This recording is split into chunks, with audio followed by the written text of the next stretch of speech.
Entonces, vamos a hablar hoy sobre el ciclo de vida de las espermatófitas.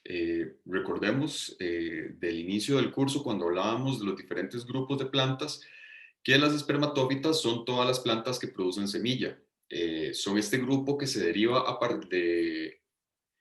es este grupo de traqueófitas, es decir, de plantas vasculares que no incluye a las pteridófitas, que son helechos y afines, es decir, son plantas vasculares que no producen semillas, y traqueófita como tal, como está señalado acá, es este grupo de acá, el grupo que incluye pteridófitas, gimnospermas, angiospermas y espermatófita como tal son las plantas con semillas. Entonces vamos a hablar del ciclo de vida de las espermatófitas, gimnospermas y angiospermas. En general el ciclo es similar, hay unas pequeñas diferencias por ahí, pero bueno, las vamos a ver en la clase de hoy. Sí creo que es importante, porque puede ser un poco complejo, ¿verdad? Lo que vamos a ver hoy, que vaya tratando de hacer esquemas o tomando apuntes sobre lo que vamos a ir hablando, porque obviamente no es lo mismo esto acá de forma virtual así estuviéramos de forma presencial, porque podríamos ver algunas plantas y otras cosas. Bueno, lo que es importante hablar aquí es que dentro de traqueófitas, si excluimos a las pteridófitas, vamos a tener el grupo que se llama espermatófita, ¿verdad? ¿Qué quiere decir esto? Que son las plantas que producen semillas. Para que las plantas den este salto evolutivo, ¿verdad? De no tener, en este caso, no reproducirse por esporas principalmente, sino pasar a reproducirse por semillas, es necesario que se dé la innovación de la aparición de la flor como un órgano, ¿verdad?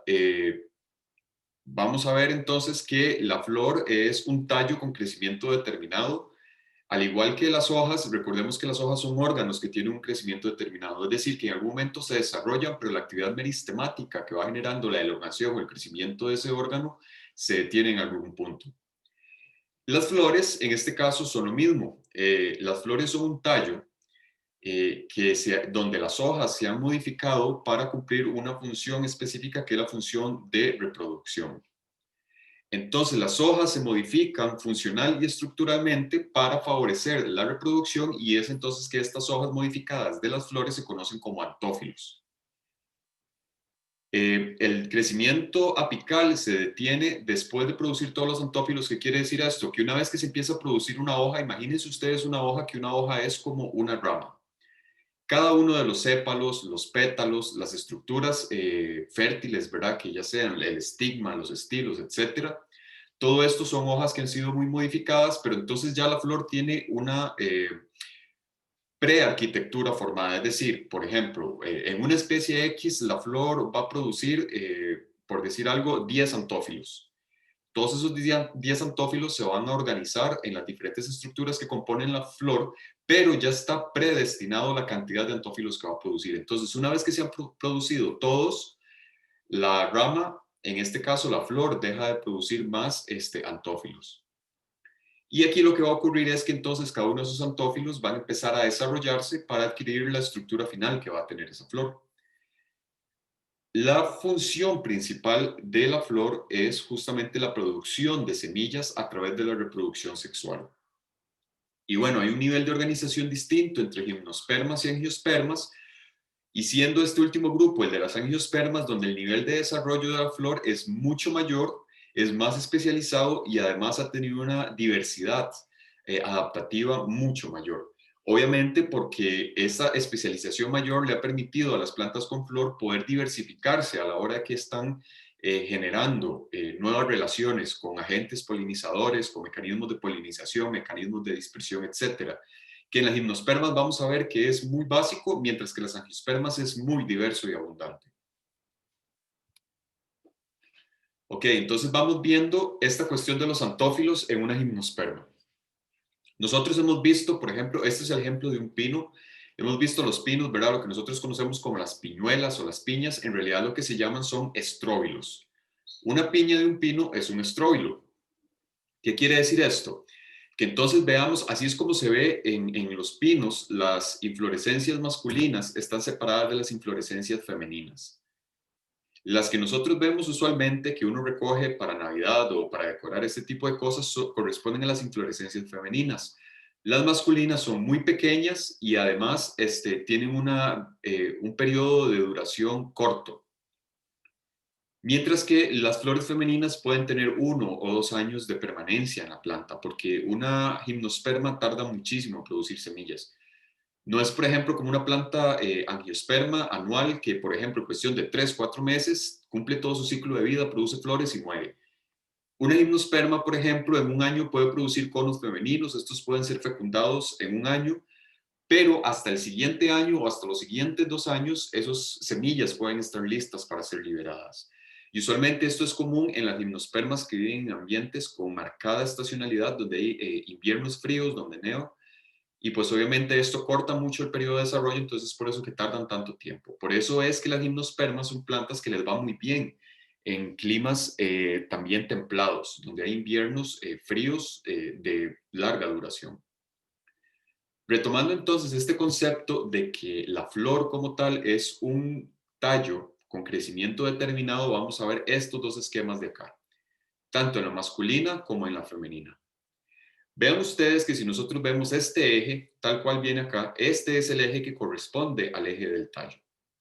Aquí es donde está el meristemo apical, que un tallo normal seguiría produciendo hojas nuevas, pero en este caso, en cierto momento, lo que hace es que la actividad meristemática se detiene y entonces el crecimiento es determinado en ese punto.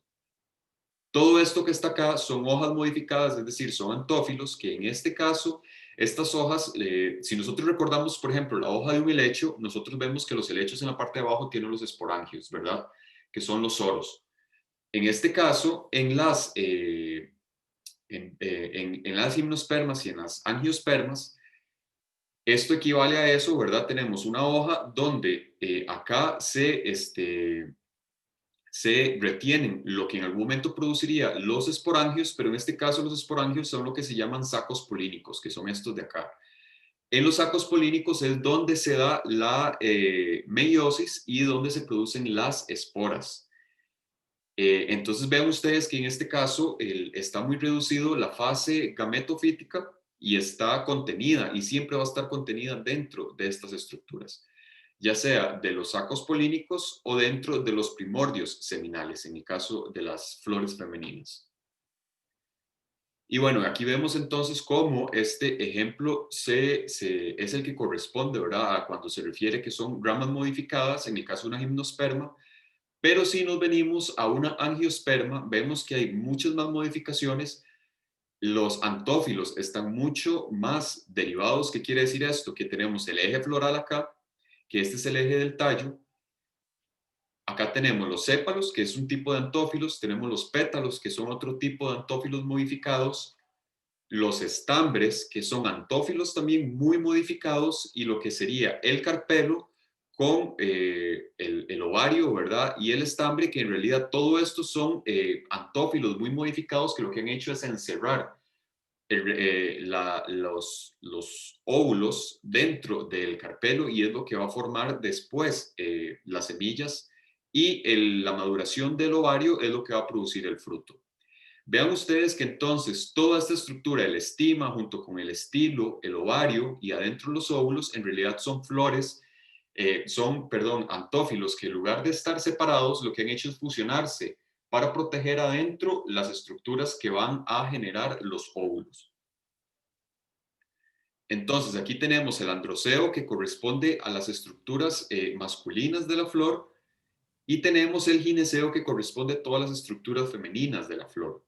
La corola corresponde a lo que son los pétalos, ¿verdad? Los que usualmente son coloreados, y el cáliz responde a estas estructuras que sí parecen más una hoja, que incluye a los sépalos, que son como la base de la flor.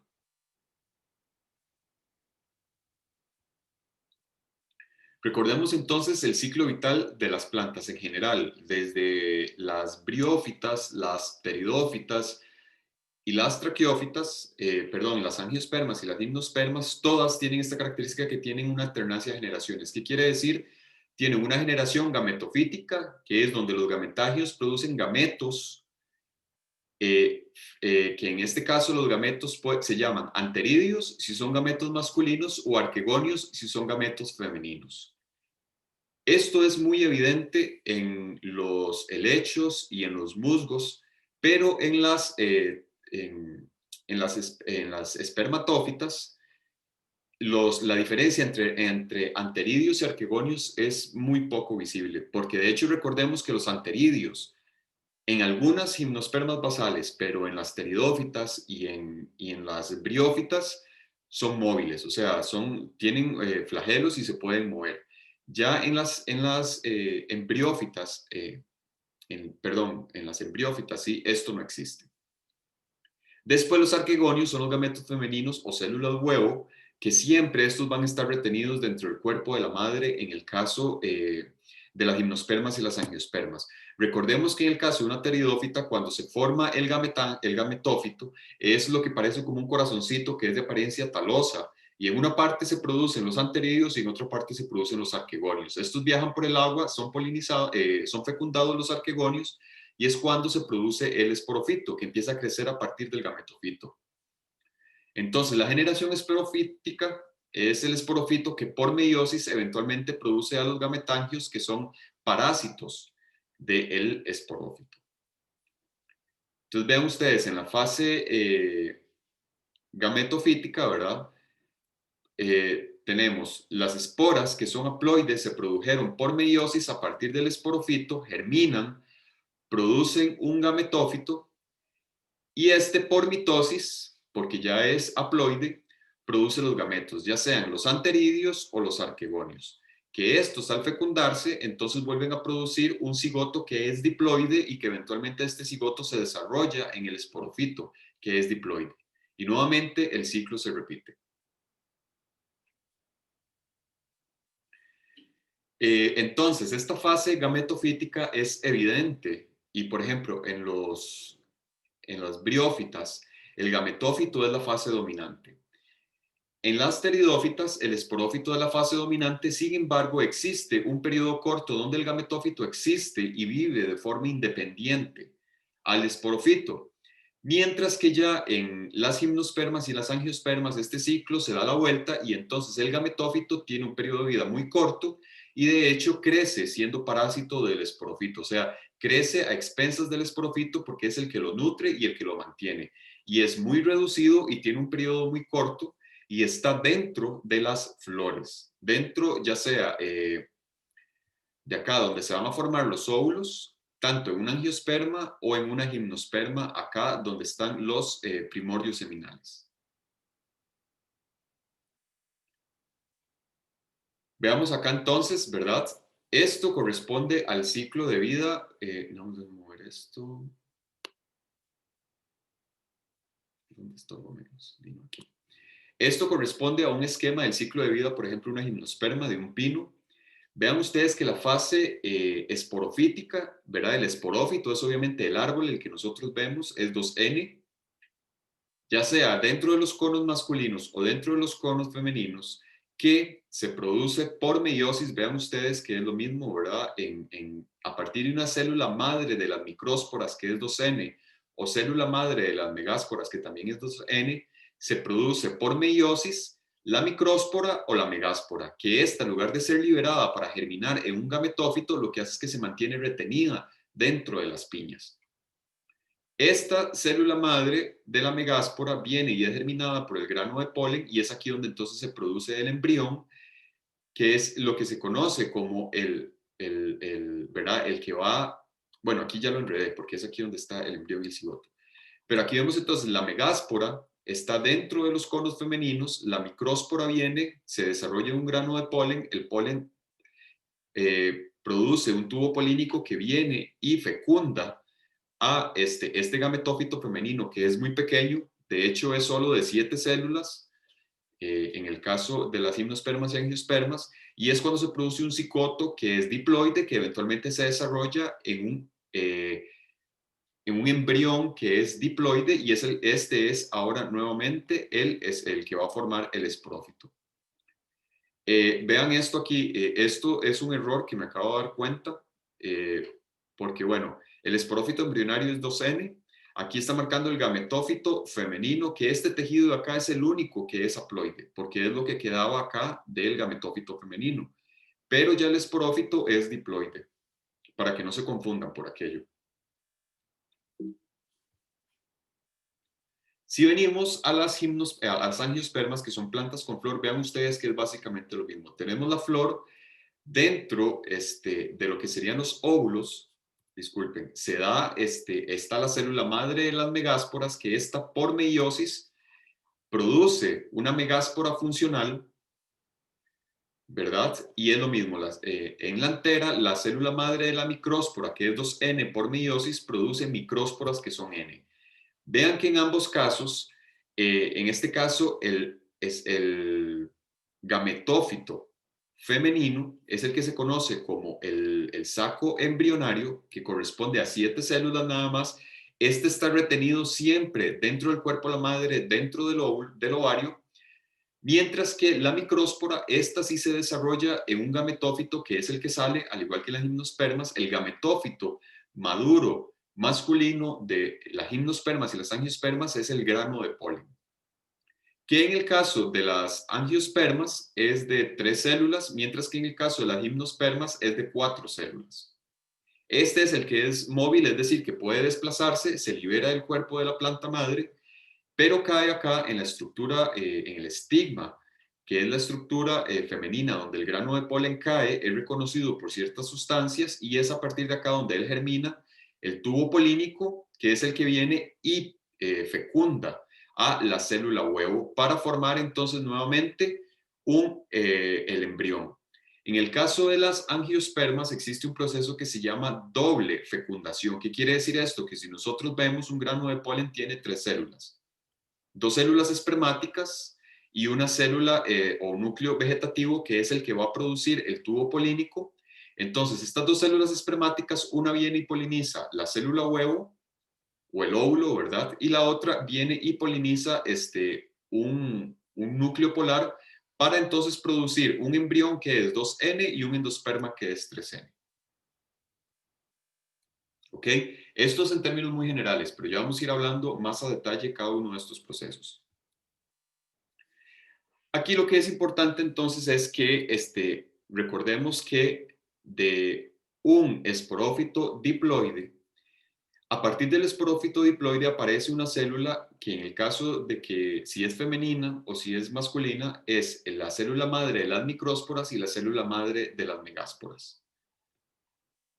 ¿Qué quiere decir esto? Que entonces estas células madres, en ambos casos por meiosis, van a producir micrósporas o megásporas. Entonces, este es el proceso de microsporogénesis. El proceso de microsporogénesis a lo que se refiere es a la formación de micrósporas dentro del microesporangio o sacos polínicos de la antera. Y bueno, en este caso también, en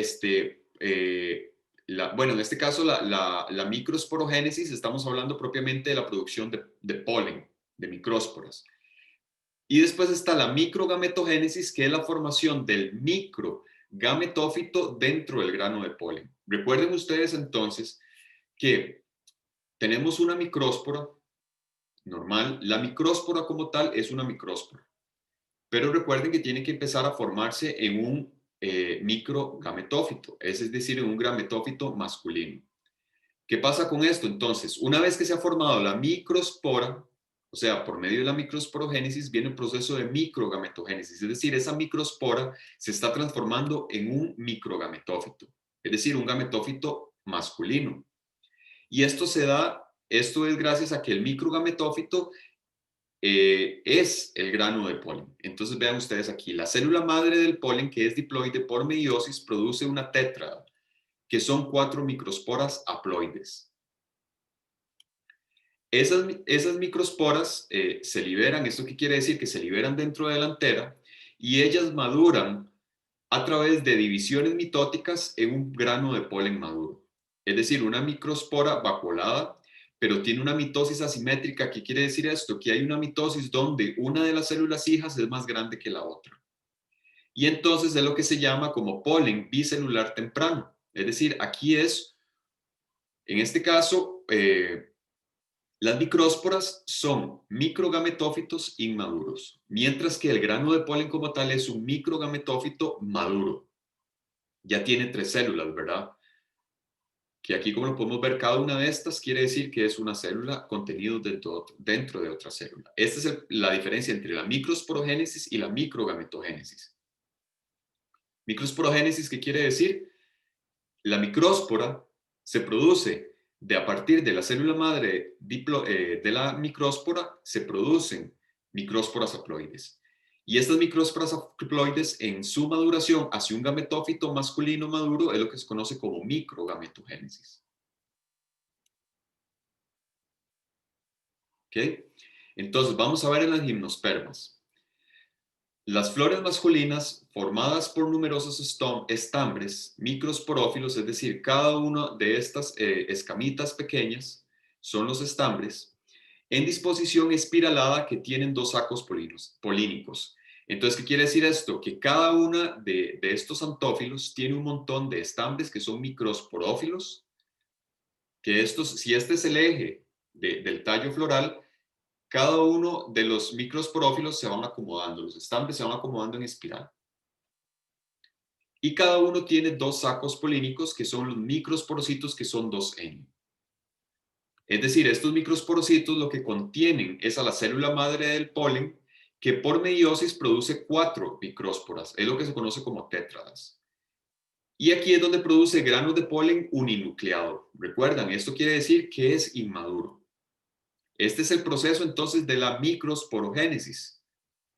Ahora, cada micróspora se rodea de una pared celular especializada, se divide mitóticamente 2 veces, es decir, un núcleo se divide, forma 2 núcleos, y después ese núcleo se divide otra vez y forma entonces 4 núcleos. Y forma un grano de polen que es haploide y que es maduro, es decir, el grano de polen maduro es el gametófito masculino. Entonces vean ustedes que en el caso de una gimnosperma, el grano de polen maduro consta de 4 células, 2 protálicas, una generativa y una del tubo polínico. Y es entonces aquí cuando el grano de polen puede liberarse. En el caso de las gimnospermas son polinizadas por el viento, entonces se liberan y las corrientes de aire son las que transportan el polen hacia donde están los conos o las piñas femeninas. ¿Queda claro aquí? Ok, entonces vean ustedes, tenemos cada uno de estos lo que corresponde a los antófilos. Cada uno de los antófilos tiene un microsporófilo, ¿verdad? Y dentro del microsporófilo es donde están los microesporangios, porque es aquí donde están todas las células madres del polen. Vean ustedes que los microesporangios se originan sobre la superficie abaxial de los microsporófilos. Y bueno, y esto va a variar mucho, ¿verdad? El número de microesporangios que se forman varía desde 10 hasta 1000. Vean que los sacos polínicos están aquí abajo, en la superficie abaxial. Microsporocitos 2N que por meiosis producen una tétrada de micrósporas. Estas micrósporas maduran y entonces forman el microgametófito, que es el grano de polen maduro, que es de 4 núcleos. Tiene 4 núcleos. Ahora, ¿qué pasa en las angiospermas? El proceso es similar, sin embargo, vean ustedes que en la antera se encuentra el esporangio que produce microsporocitos. Los microsporocitos por meiosis producen micrósporas o tétradas. Esto es lo que se conoce como polen inmaduro porque es uninucleado. Ese es el proceso de microsporogénesis. Ahora, el proceso de microgametogénesis es cuando el polen inmaduro se divide por mitosis y forma un grano con 2 células. Uno es el núcleo vegetativo y el otro es la célula generativa. Pero en este caso también ocurre una división asimétrica donde la célula generativa se divide nuevamente por mitosis y genera 2 células espermáticas. Vean ustedes que en este caso se produce un grano de polen maduro de 3 núcleos, no de 4 núcleos, porque solo una de las 2 células es la que está produciendo por mitosis otra división, no las dos. Entonces se producen solo un grano de polen de 3 núcleos. Y es aquí entonces cuando este grano de polen de 3 núcleos está maduro es que se forma un gametófito masculino maduro o el grano de polen como tal, como nosotros lo conocemos. Entonces vean ustedes, una micróspora se ha formado, esta micróspora es haploide Esta micróspora se envuelve en esta cubierta grande y solo este núcleo se divide nuevamente formando la célula generativa y la célula vegetativa. La célula generativa es la única que por mitosis va a volver a dividirse, vean ustedes, formando entonces dos células espermáticas y una célula vegetativa. Esta célula vegetativa es la que se va a encargar de producir el tubo polínico y a través del tubo polínico es que van a viajar las células espermáticas hasta los óvulos para fecundarlos. Esta es la microgametogénesis. Entonces, vean que ustedes es una micróspora, cómo se transforma en un microgametófito. Ahora sí, tenemos la antera, ¿verdad? Dentro están los sacos polínicos. Dentro de estos sacos polínicos están las micrósporas, está la célula madre del grano de polen que por meiosis produce 4 micrósporas y después a partir de la microsporogénesis se da la microgametogénesis, que es cuando se forma un grano de polen maduro que tiene 3 núcleos. La célula generativa del tubo es la que va a venir a producir el tubo polínico y después por aquí viajan las dos células espermáticas. Veanlo ustedes muy bien. ¿Alguien tenía una pregunta? Okay.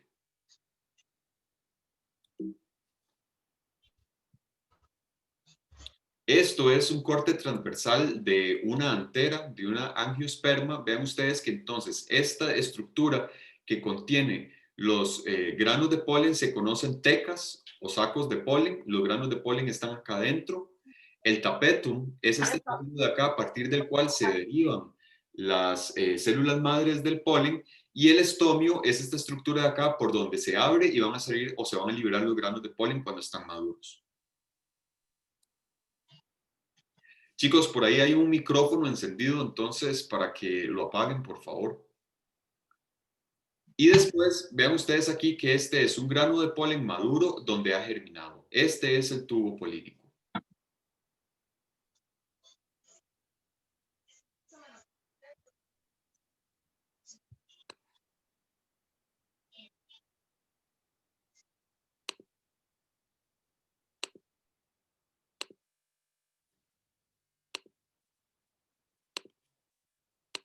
Listo, disculpen, porque hay una persona que tenía el micrófono encendido. Ya lo apagué. Entonces vean ustedes que este es el caso de una inflorescencia de arroz. Las flores son muy reducidas, pero vean ustedes que aquí están las estructuras masculinas y están liberando polen. Y aquí es donde se está depositando en la abeja, por ejemplo, en este caso. Estos son los granos de polen, estos son los microgametófitos maduros. Ahora, vamos a hablar de la megasporogénesis en las gimnospermas. ¿A qué se refiere el proceso de megasporogénesis? Producción de esporas que van a producir el gametófito femenino. En una gimnosperma, entonces, los conos femeninos son de mayor tamaño y complejidad que los portadores de polen. Están formados por brácteas o antófilos. Recuerde que las brácteas son hojas modificadas dispuestas en espiral alrededor de un eje formando una inflorescencia llamada estróbilo o piña. En la axila de cada bráctea estéril se encuentra una flor femenina constituida solamente por un carpelo. ¿Qué es el carpelo? Básicamente el carpelo es esa estructura donde está formada, donde se va a producir el megasporangio, ¿verdad? Donde se va a producir, donde está la célula madre de la megáspora.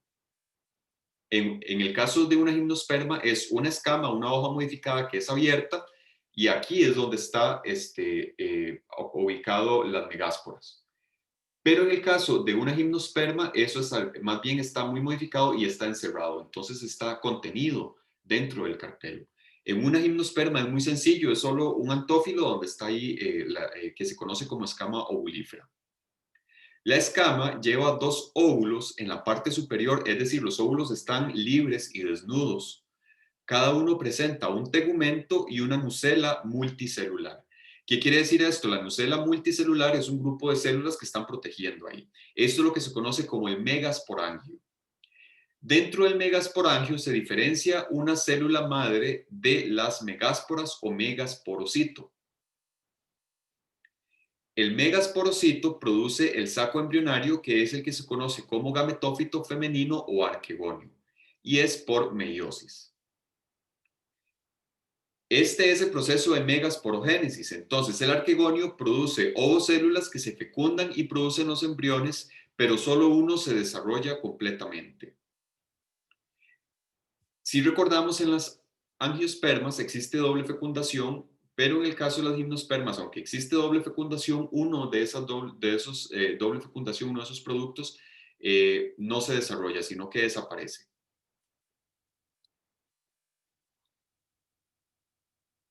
Entonces tenemos un esporófito maduro, inflorescencia madura. Vean ustedes cómo está la escama ovulífera acá con el megasporocito. Este megasporocito produce la megáspora, ¿verdad? El megasporocito aquí por meiosis produce la megáspora, que la megáspora, en este caso esta sería la la megasporogénesis.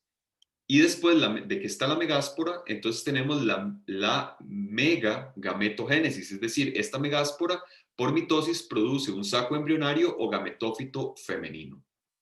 Que si viene el grano de polen, que es el microgametófito maduro, y fecunda estos dos sacos embrionarios, vemos que entonces empiezan a desarrollar los dos, pero al final uno de estos desaparece y solo queda uno. Entonces, en el caso de las gimnospermas, solo se desarrolla un embrión, que es el que se va a desarrollar en una semilla, que una vez que está madura, el cono se abre y entonces se liberan las semillas.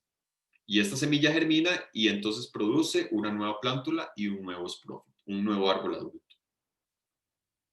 ¿Está claro hasta acá todo, chicos? Sí, profe. Okay. Ahora vamos a hablar de la megasporogénesis en las angiospermas. Dentro del ovario, el óvulo se desarrolla en una estructura simple. ¿Ok? Recuerden que entonces ahora ya no tenemos una escama ovulífera que tiene un carpelo abierto, sino es que esa escama en las angiospermas se ha modificado para cerrarse y adentro mantiene el folículo, que es el que sostiene la nucela con uno o más integumentos. ¿Qué quiere decir esto? El funículo es a partir de donde se van a derivar las megásporas, la célula madre de las megásporas. Entonces vean ustedes, al inicio solo hay nucela. La nucela, ¿qué quiere decir? Como un grupo de células parenquimáticas. Pero posteriormente, esa nucela, a partir de la nucela empiezan a desarrollarse integumentos. ¿Qué quiere decir eso? Integumentos son como capas de tejidos que van a proteger esa nucela. Y a partir entonces de que la nucela ahora está protegida por las capas de integumentos, tiene una abertura, es decir, se empieza a formar como un saco. En esa abertura se conoce como el micrópilo, es decir, está el externo opuesto, se desarrolla el micrópilo, que es esa abertura, como ese saco que se está formando de integumentos, y el extremo opuesto al micrópilo se llama calasa. Ya vamos a ver con un diagrama qué es esto. Entonces, muy temprano en el desarrollo del óvulo se diferencia una célula en la parte central de la nucela de gran tamaño, que esta es la célula madre de la megáspora. ¿Ok? Entonces, de la cual se origina un megaesporocito, que es 2N. El megaesporocito se divide por meiosis y origina 4 megásporas dispuestas en línea. Pero estas 4 megásporas, 3 se desintegran y solamente una permanece para originar el megagametófito, que es N, ¿verdad? En este caso sería una micróspora, ¿verdad? Que la micróspora madura para formar el megagametófito. Luego de 3 divisiones mitóticas, se produce un megagametófito compuesto por 8 núcleos, organizados en 2 grupos de células de 4. Un grupo cerca del micrópilo y otro cerca de la calasa. Y después de cada uno de estos grupos de células migra lo que se conocen como núcleos polares hacia el centro del óvulo. Los 3 núcleos cerca del micrópilo constituyen el aparato del huevo porque tiene una célula huevo y 2 sinérgidas, y los 3 de la calasa forman células antípodas, es decir, es el saco embrionario que tiene el gametófito femenino. Y ya les voy a mostrar qué es. Vean ustedes, esto es todo lo que sería el ovario, ¿verdad? Que lo está protegiendo. Dentro del ovario tenemos acá la nucela, que es esto de acá. La nucela empieza a dividirse acá en los integumentos. Ven ustedes que está el integumento interno y el integumento externo y el integumento interno. Y acá es donde está la célula madre de la megáspora. Y aún eso está en un periodo temprano de desarrollo. Una vez que se desarrolla, vean ustedes que esta estructura de acá se ha desarrollado acá, acá se ve gráficamente. Entonces tenemos el micrópilo, que es esta abertura, tenemos los dos integumentos por acá, está el micrópilo y la calaza es esta región opuesta. Vean ustedes que estas células, de estos 4 grupos de células que se formaron acá, uno de este grupo de células migra hacia el centro y otro de este grupo de células migra hacia el centro otra vez, formando lo que se conocen como los núcleos polares. Las 3 células antípodas son estas 3 células que quedaron acá en la calaza. Y después tenemos las células sinérgidas, que son estas dos que están como protegiendo a la célula huevo en el micrópilo,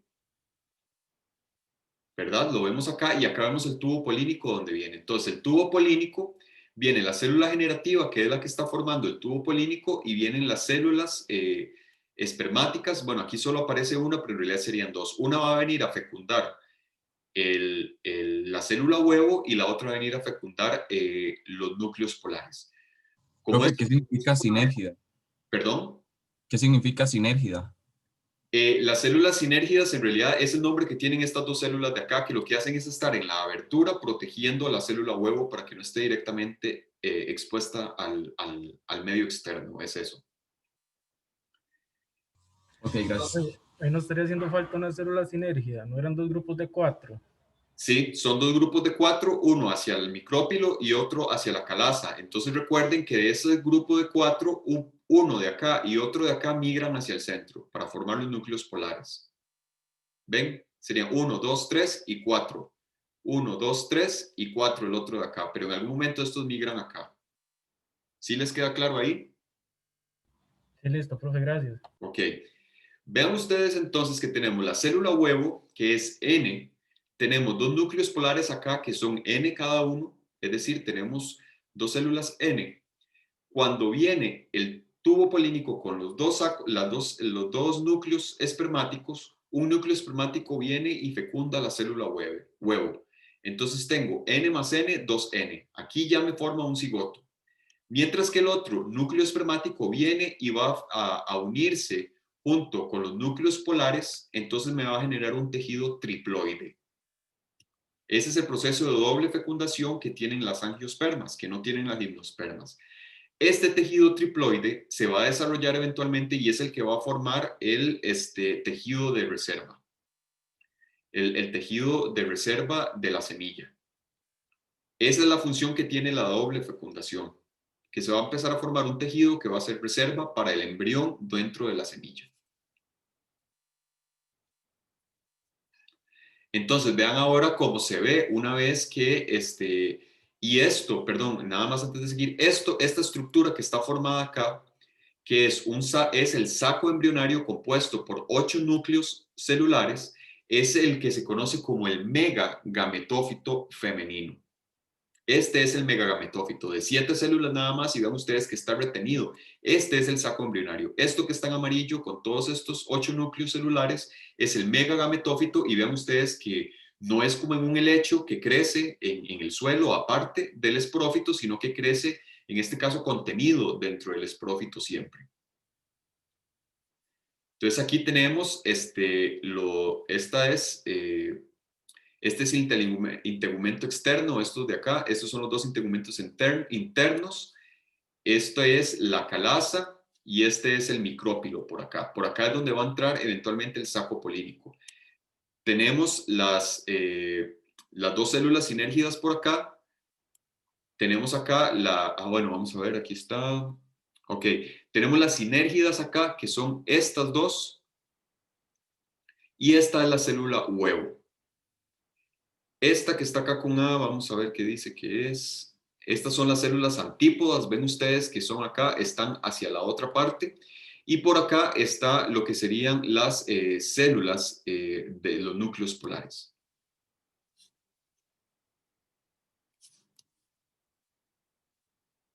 Ahora, entonces tenemos con A que son las células antípodas. Están hacia el lado de la calaza. Después tenemos con D, son las sinérgidas que están en la entrada del micrópilo y lo que hacen es proteger C, que es la célula huevo. Y B son los núcleos polares que van a formar después el endosperma. Por medio, una vez que se da la doble fecundación, un núcleo espermático fecunda la célula huevo para formar un cigoto diploide y la otra, el núcleo espermático, va a venir a unirse a los núcleos polares para formar un tejido triploide que va a formar el endospermo, que es tejido de reserva de la semilla o del embrión. Profe, Sí, ¿cuál sería entonces la función de las células antípodas? las células antípodas en realidad se quedan acá y después no tienen mayor función. Estas células antípodas se mantienen ahí por un periodo porque son las que corresponden del proceso de megagametogénesis y están ahí, pero eventualmente cuando se da la doble fecundación, incluso las sinérgidas y las antípodas desaparecen. Solo se empieza a desarrollar y a dividirse mitóticamente el tejido del endosperma y el cigoto para formar un embrión. Entonces, cuando el embrión se forma, ¿verdad? Lo que ya conocemos como un embrión que tiene la plúmula, la radícula, los cotiledones, y este tejido de endosperma es el que se va a dividir también metóticamente, que es el que va a formar tejido de reserva. Gracias, profe. Con gusto. Entonces, nada más acá un esquema un poco simplificando todo lo que hemos hablado, ¿verdad? De este lado tenemos el desarrollo del gametófito femenino o el megagametófito, que en este caso es lo mismo decir un gametófito femenino, megagametófito o saco embrionario, si estamos hablando de una gimnosperma o una angiosperma. Entonces, dentro del óvulo está el megasporangio, que contiene el megasporocito, tiene los integumentos, todos son tejidos 2N, vean que se forma el micrópilo acá, y entonces dentro este megasporocito, por meiosis, va a formar 4 células madres de la megáspora. Vean, aquí están las 4 en línea, pero de esas 4, 3 desaparecen y solo va a quedar una célula madre de la megáspora que sobrevive.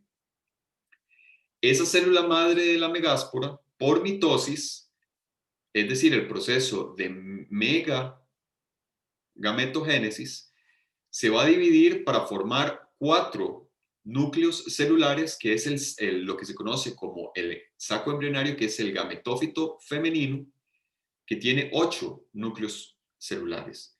3 células antípodas, uno de esos núcleos migró hacia el centro para aportar un núcleo polar. 4 células de este lado, 2 sinérgidas, una del huevo y otra migró hacia el centro para formar la otra del núcleo polar, y entonces se forma el saco embrionario. Es así como se ve. Del otro lado, en las anteras, o el desarrollo del del microgametófito o gametófito masculino, o polen de grano, o grano de polen, tenemos un microsporangio que tiene el saco del polen. El microsporocito es una célula 2N que por meiosis produce 4 micrósporas. En este caso, las 4 micrósporas se desarrollan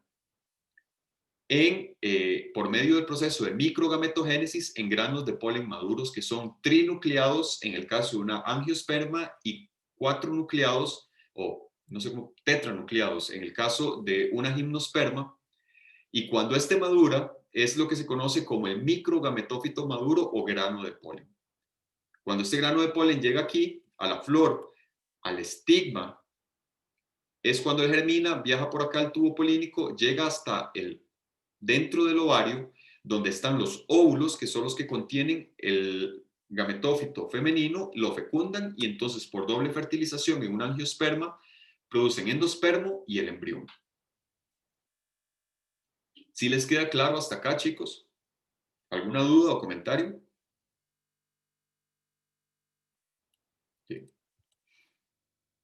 Y aquí lo vemos nuevamente esquematizado.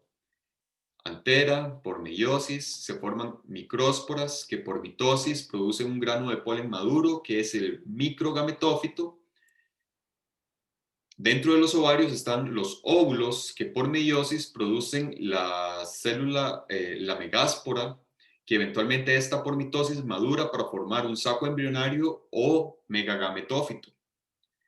Cuando el polen llega al estigma, germina, viaja a través del estilo, ingresa y el grano de polen llega y por medio del micrópilo ingresa para entonces liberar los dos núcleos espermáticos dentro del sacro embrionario. Proceso de doble fertilización. Uno fecunda, la célula huevo produce un cigoto 2N y el otro núcleo espermático fecunda los núcleos polares que va a formar el endospermo, que es un tejido triploide, 3N. Ahora,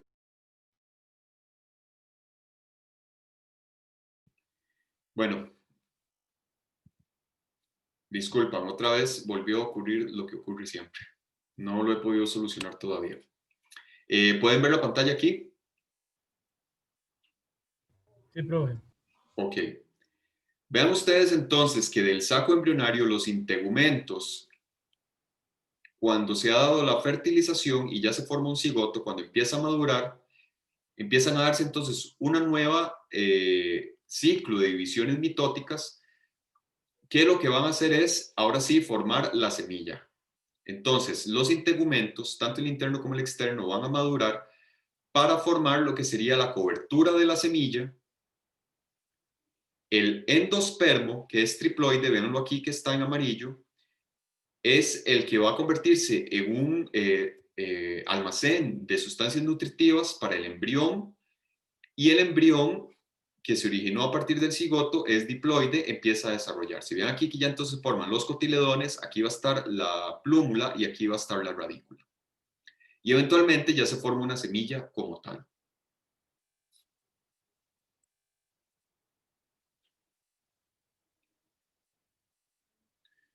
Vean aquí que es importante esto. Está esta clave de colores para los diferentes tejidos que señala cuál es haploide, diploide o triploide, para que lo puedan tener por ahí también de referencia a la hora que vean estos gráficos, para que lo puedan estudiar en su casa después.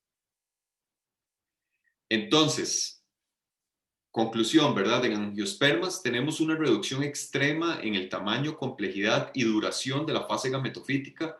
Ya vimos que en este caso se reduce al grano de polen o al saco embrionario. La fase gametofítica, el gametófito masculino consta únicamente de 3 células en angiospermas. En gimnospermas son 4 células y el femenino de 8 células en angiospermas. Y prácticamente no se puede distinguir entre anteridios y arquegonios. ¿Qué eran anteridios y arquegonios? Obviamente en una pteridófita o en una briófita se diferencian bien porque los anteridios tienen flagelos porque son móviles, pueden nadar. Ya en las angiospermas eso no existe, ya desapareció completamente. Entonces los anteridios y los arquegonios son como células similares a ambos, entonces no hay distinción. A menos de que obviamente uno lo encuentre dentro del grano de polen o del saco embrionario, si no de ahí en fuera no hay forma de saberlo. Esto es un resumen que el profesor Gerardo siempre desarrollaba, entonces me pareció conveniente. Vean que el microesporocito por meiosis, en el caso de la microgametogénesis, produce 4 micrósporas que por mitosis producen 4 granos de polen maduro, es decir, tiene 3 núcleos. Que en este caso son 2 núcleos, este es el 4 granos de polen inmaduro, que tiene 2 núcleos, uno espermático y uno generativo. Por mitosis asimétrica, este espermático vuelve a tener otro proceso de mitosis y entonces ahora el grano de polen maduro consta de 3 células, uno del tubo y 2 generativas. Que en este caso aquí hay un error, no son generativas, son espermáticas. Y ya voy a corregir eso terminando la clase y se las voy a subir de forma correcta. Que en este caso sería una generativa o del tubo y 2 espermáticas. Y ahora la microgametogénesis, la megagametogénesis, ¿verdad? Está el cito, por meiosis produce 4 megásporas, de estas 3 se eliminan, solo se desarrolla una, que por divisiones mitóticas sucesivas forma el megagametófito o saco embrionario.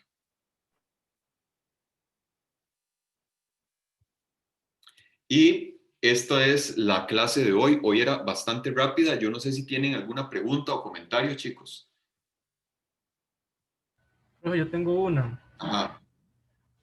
Si una misma flor tiene los gametófitos masculinos y femeninos, las plantas, por decirlo así, no sufren de endogamia como los animales, o un proceso similar. Sí, eso puede ocurrir. De hecho, bueno, muchas plantas, la mayoría de las plantas usualmente no son diploides propiamente. La mayoría de las plantas pueden ser tetraploides, pentaploides, etcétera. Es muy común y eso porque les garantiza mucha diversidad genética. Pero usualmente hay plantas que son autocompatibles, es decir, se puede autopolinizar, pero hay muchas plantas que para evitar eso, cuando las flores tienen estructuras masculinas y femeninas al mismo tiempo, lo que hacen es que tienen procesos de autoincompatibilidad. Es decir, aunque el polen caiga en el estigma, no va a germinar y la planta no se va a autopolinizar. Eso es lo que se conoce como polinización cruzada y es muy común que las plantas presenten eso para evitar justamente ¿verdad? La endogamia y garantizar diversidad genética. Gracias. Uh-huh. Bueno, también otra de las cosas que ocurre es por eso que muchas de las plantas han desarrollado estrategias, ¿verdad? Con agentes polinizadores, con síndromes de polinización específicos, justamente para tratar de evitar al máximo este proceso de autopolinización y tratar de intercambiar granos de polen con otras plantas.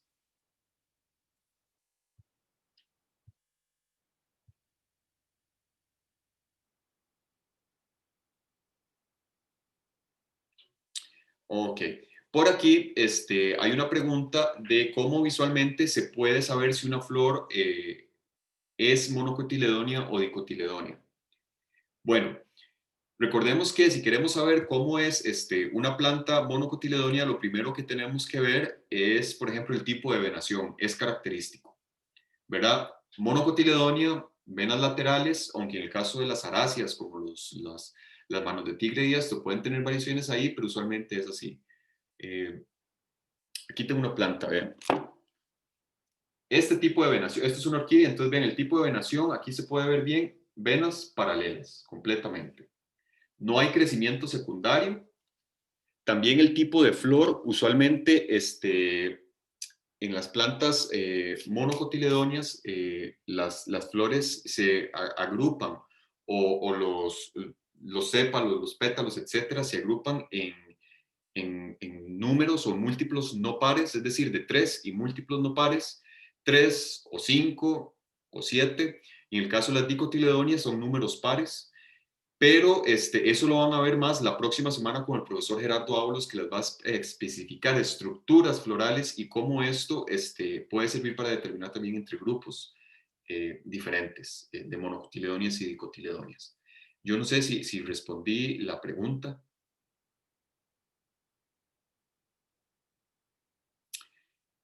Ok, perfecto. A ver, ¿cómo se ve el carpelo en el microscopio? Bueno, chicos, vamos a ver si tengo acá algún fruto para mostrarles.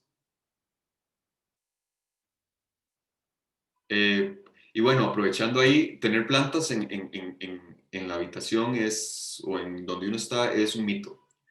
Bueno, igual las plantas, tanto como nosotros, también tienen el proceso de respiración celular, entonces, como producen oxígeno, también producen CO2. Pero obviamente nosotros no estamos en una habitación, por más que queramos, no está hermética. Siempre entra aire por debajo de las puertas, por endijas de las ventanas, etcétera. Entonces, es un mito. Tendría de verdad que haber muchísimas plantas como para que sea un mito, pero aún así las plantas también producen oxígeno, entonces siempre es bueno tener plantas en el cuarto. No hay ningún problema ahí. Chicos, vamos a ver un carpelo en el microscopio, ¿cómo se ve? En realidad, si nosotros pensemos en Ok, pensemos en una mandarina. La mandarina, cada uno de los gajos de la mandarina, eso es un carpelo. El carpelo es básicamente una vez que las flores, las antófilos se modificaron en una angiosperma para encerrarse, toda esta estructura que está acá, ese hueco que está formado acá, vamos a devolvernos en la presentación.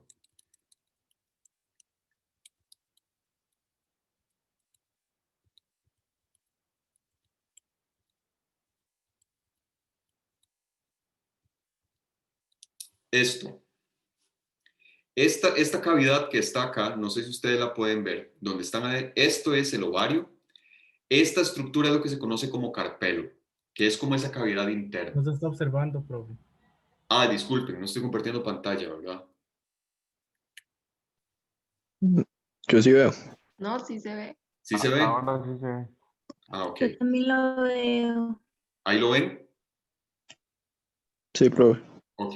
Yo lo que estoy Esto de viendo acá la es el diapositiva de carpelo. preguntas o comentarios. ¿Perdón? No, que yo lo que estoy viendo es la diapositiva de preguntas o comentarios. Ah, qué extraño. Se le Su refresca, conexión compañero. que se le congeló. Seguro, porque yo dio lo que dice angiosperma, profe. Sí, yo igual, profe. Ok, vamos a ver entonces. Yo también lo veo. Si quiere, siga, profe, no hay problema. Vamos a ver si vuelvo a compartirlo. Igual yo. ¿Lo puede ver? Ahí está compartiendo, pero todavía no ha cargado como la imagen, profe. ¿Los demás sí lo pueden ver? Sí, profe, yo sí lo vi. Ah, Sí. Sí, profe, se ve bien. qué extraño. Creo que podría ser algún problema con su conexión. Lo raro es que el audio sí se le escucha bien, profe, todo, pero no importa, continúe si quiere. Ok. Entonces, vean ustedes que este es el carpelo. El carpelo es como esa cavidad donde están los óvulos. Si pensamos en una mandarina, cada uno de los gajos que nosotros nos comemos es un carpelo individual. Entonces, hay frutos que pueden tener un solo carpelo. Hay frutos que pueden tener muchos carpelos, como una mandarina, cada gajo es un carpelo. Pero si lo vemos en un microscopio, realmente se va a ver como esto que estamos viendo en esta imagen. Por ahí que había una pregunta. Tal vez esa pregunta cuando trabajen la flor, pregúntenle al profesor para que les enseñe una imagen con un carpelo. O déjenme ver por aquí si logro encontrar rápidamente una... Vamos a ver.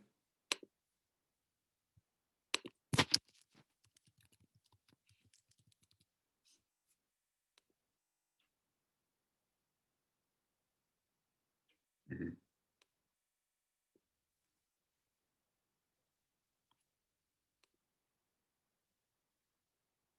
Ustedes están viendo ahí la pantalla.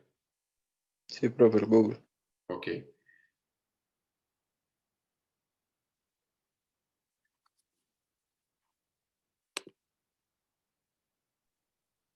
Profe, entonces en el carpelo se ve también el tipo de placentación que hay, ¿verdad?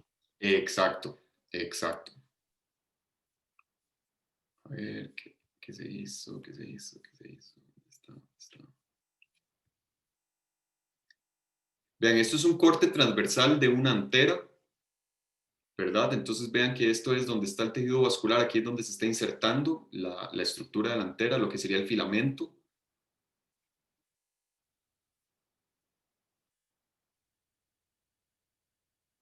Ok, esto es el estigma. Aquí esta es la punta del estigma. Vean ustedes que cuando los granos de polen llegan, se pegan al estigma y es por acá donde empiezan a bajar. Vean que esto es como hueco. Y esta estructura que es hueca, aquí está, el estigma puede estar fusionado. En este caso, el estigma está todo fusionado, ¿lo ven?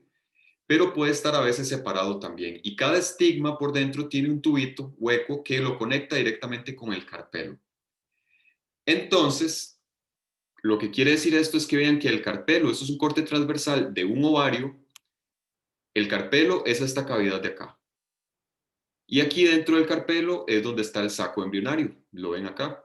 Cada uno de estos son sacos embrionarios. Esta cavidad de acá es un carpelo y es así como se ve el carpelo en el microscopio. Todo esto de acá es tejido parenquimático. ¿Ok?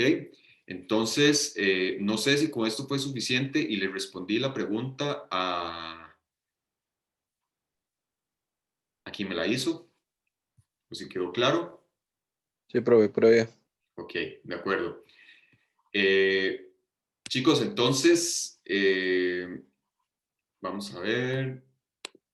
Estamos, creo que con la clase de hoy vamos a tener un pequeño receso y regresamos a las 11:15, ¿les parece?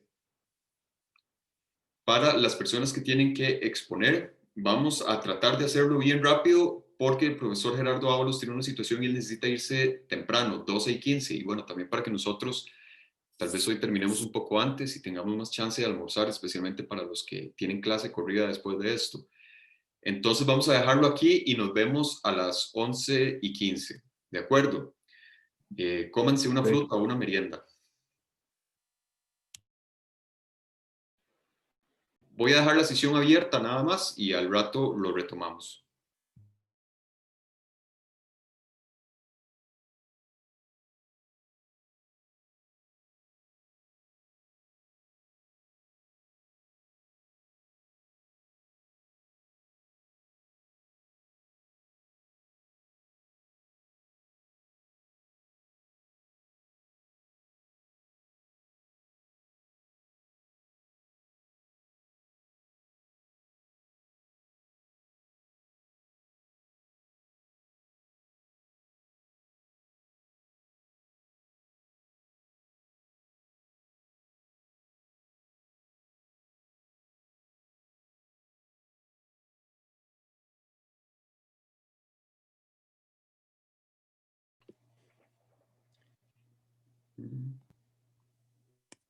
Listo, ya está grabando. Nada más voy a...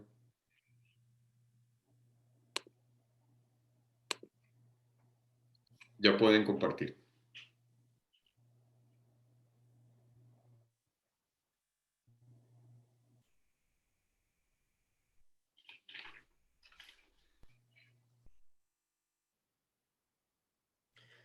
Ya vemos su pantalla.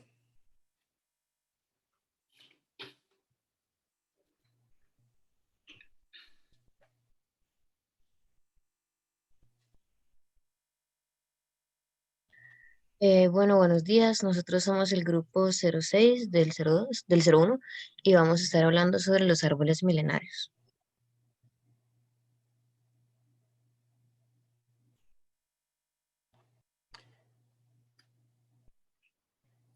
¿No se les escucha o soy yo?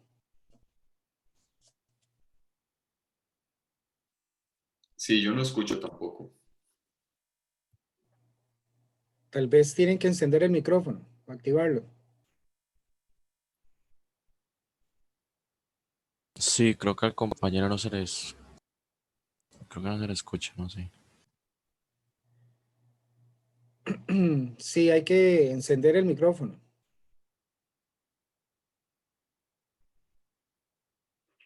Sí, vamos a ver qué...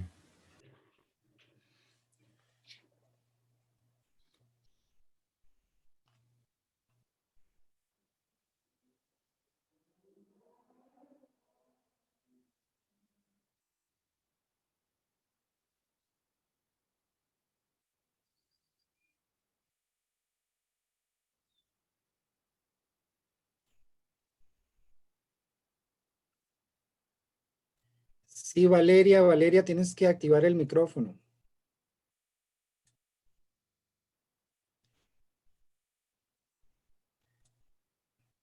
Yo no lo puedo activar. Usted tiene que hacerlo, Valeria. No, profe, es que el compañero que le tocaba hacer introducción nos acaba de decir que tuvo una emergencia. Entonces, no sé si Muy tal bien. vez este otro grupo puede exponer. Bueno, si es solo la Sí, introducción, lo profe. pueden hacer ustedes, no hay ningún problema.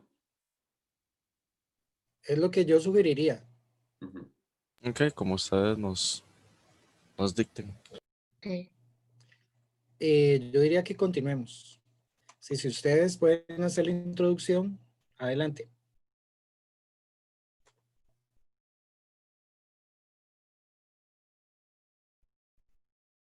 Bueno, yo la puedo decir entonces, no hay problema. Bueno, ahí disculpen, la disculpa del caso es que el compañero tuvo una emergencia. Bueno, como les mencionamos, somos el grupo 06 del grupo de teoría número 1 y les vamos a hablar de los árboles milenarios. Para introducción, bueno, tenemos que las propiedades más comunes en los árboles longevos, que es otra manera de llamarlos, son el crecimiento lento, la tolerancia y resistencia a condiciones ambientales estresantes, y estas características les permiten sobrevivir bastantes años, ¿verdad? La mayoría de los árboles milenarios no mueren por vejez, sino por causa de factores externos, como plagas, enfermedades, deforestación, desastres naturales, sequías, etc. Los árboles milenarios, además, tienen una enorme importancia, ya que gracias a sus anillos, los investigadores pueden darse cuenta de cómo ha evolucionado el clima a lo largo del tiempo. Todo queda impreso en los anillos de crecimiento. Incluso se pueden conocer eventos astronómicos del pasado gracias a las mediciones de carbono 14.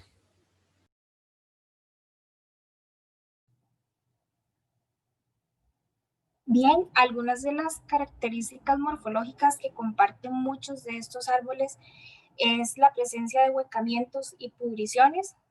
Estas pudriciones en muchas ocasiones son aprovechadas como sustratos para el desarrollo de organismos como líquenes y hongos. Además de esto, se puede ver la exposición de las raíces secundarias, que en muchos de los casos están engrosadas. Al igual que esto, lo que es el perímetro del tronco del árbol también se encuentra engrosado. Esto a causa de la acumulación de los anillos de crecimiento a lo largo del tiempo. Y finalmente está el atrincheramiento, que ese es un proceso que se refiere a la reducción de la dimensión de la copa de los árboles. Por otra parte, es importante hablar de la dendrocronología, ya que esta es la ciencia que se encarga de estimar la edad de los árboles y se basa en el estudio de los anillos de crecimiento anuales de estos ejemplares. Para esto se han aplicado diversas técnicas. Entre la más común es realizar cortes transversales de los tallos o bien la extracción de los núcleos de crecimiento. Para esto se ha utilizado el taladro de Pressler, el cual, como podemos ver en la imagen, lo que hace es extraer muestras cilíndricas de los árboles. Sin embargo, hay otras técnicas que se han aplicado, como lo es el análisis químico de isótopos en los troncos, específicamente el carbono 14. Pero esta técnica no es tan viable porque posee varias limitaciones, entre ellas son los costos y el tiempo tardado que se extiende para realizar estos estudios, y además porque los ejemplares que van a ser analizados no pueden tener pudriciones o algún daño por los patógenos.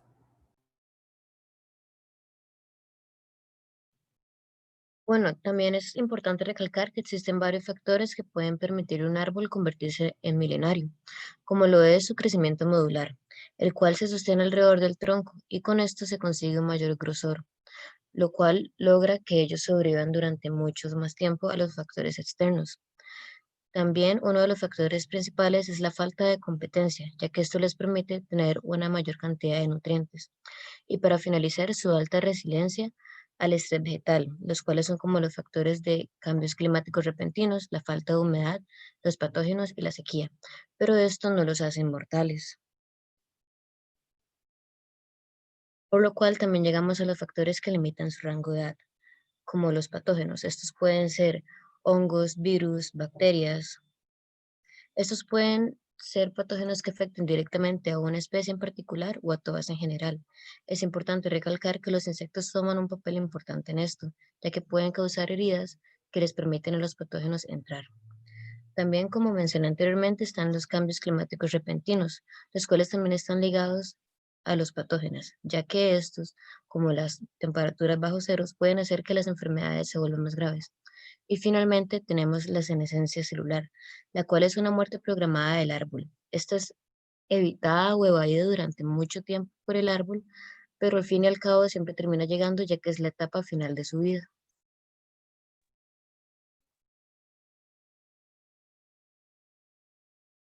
Bueno, algunas características que le permiten a los árboles milenarios alcanzar estas edades pueden ser también la resistencia a enfermedades y conservar la capacidad de crecimiento vegetativo. Pero también es importante mencionar algunos procesos biológicos que pueden estar ligados, como por ejemplo las alteraciones epigenéticas, ya que estas se refieren a los cambios que son heredables en la expresión y función genética.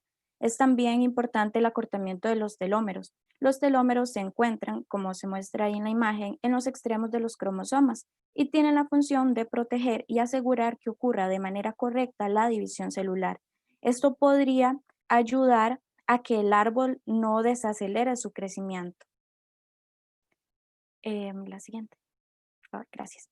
Y también hablaré más específicamente en el caso del ginkgo biloba. El ginkgo biloba es un árbol que puede alcanzar una altura de hasta 40 metros y 4 metros de ancho. En este caso, los investigadores han realizado, las investigaciones realizadas muestran la importancia del meristema apical, ya que este posee células totipotentes que le dan la capacidad de regenerarse. También resaltan el cambio vascular, ya que este se encarga de la producción de xilema y floema secundario. Esto podría permitirles vivir muchos más años que otros seres vivos. Por otra parte, la senescencia dice que no se encuentra en el ginkgo biloba. Como lo mencionaba anteriormente la compañera, esa senescencia, que es el deterioro fisiológico por la edad, dice que muestra un aumento, el ginkgo biloba muestra un aumento del ácido abscísico. Esta es una hormona involucrada en el crecimiento, desarrollo y respuesta al estrés de la planta y muestra una disminución en el ácido indol 3-acético, que es una hormona involucrada en el crecimiento y desarrollo de la planta. Dice que esto le permite al ginkgo biloba como poder moderar o encontrar un equilibrio entre crecimiento y senescencia, logrando así vivir por más de 1000 años, lo cual también hace difícil estimar cuándo van a morir. Bueno, como conclusiones, fruto de la pertinente investigación realizada en el presente proyecto, nos es posible concluir múltiples aspectos. Primeramente, a pesar de que las familias de estos árboles comparten ciertas clasificaciones y poseen ciertas características similares, principalmente en referencia a su genotipo, longevidad, vitalidad, a su vez presentan otras que las diferencian del resto de especies y familias, por lo que cada especie es única en diferentes facetas, tanto visualmente como en sus virtudes. Seguidamente, es importante destacar que, a pesar de que se han descubierto con el paso de los años diversas técnicas, métodos y procedimientos para intentar estudiar la edad de los árboles y datos de su pasado, aún se tienen matices ya existentes de estudio en los que es posible progresar en busca de mayor exactitud, descubrimientos y certeza en cuanto a dichos árboles, debido a la importante cantidad de factores, como los mencionados previamente por mis compañeros, que pueden influir en la vida de estas especies y por lo tanto en los pertinentes estudios. Sigue existiendo espacio para la mejoría, como por ejemplo la alternativa mencionada previamente, utilizando el carbono 14 para el estudio en ambientes con menos diferenciación climática. Y a su vez, finalmente, teniendo en cuenta que se estudian árboles que se sabe que poseen una esperanza de vida extravagantemente larga, es un hecho que aún se presentan múltiples aspectos meritorios de estudio nuevos, para así poder comprender de una mejor manera estas especies tan particulares. Finalmente, bueno, les queremos compartir un caso que nos llamó bastante la atención al grupo en general. La imagen que ven aquí en la presentación se trata de un espécimen del Pinus longeva. Este es apodado Matusalén en honor a un personaje del pasado que también vive bastante. Es un personaje. Es el árbol vivo más antiguo del mundo, ¿verdad? Con aproximadamente más de 4800 años de edad. Y este se localiza en California, Estados Unidos. Y eso sería. Muchas gracias y quedamos atentos a las recomendaciones o comentarios. Muchas gracias.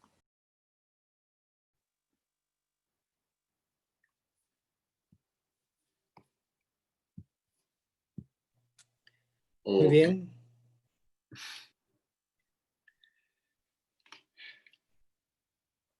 Gerardo, ¿tenés algún comentario? Yo tengo ahí un par de comentarios. Sí, me gustaría que expandieran un poquito el hecho de ser clonal o tener crecimiento clonal favorable favorece lo que es la longevidad.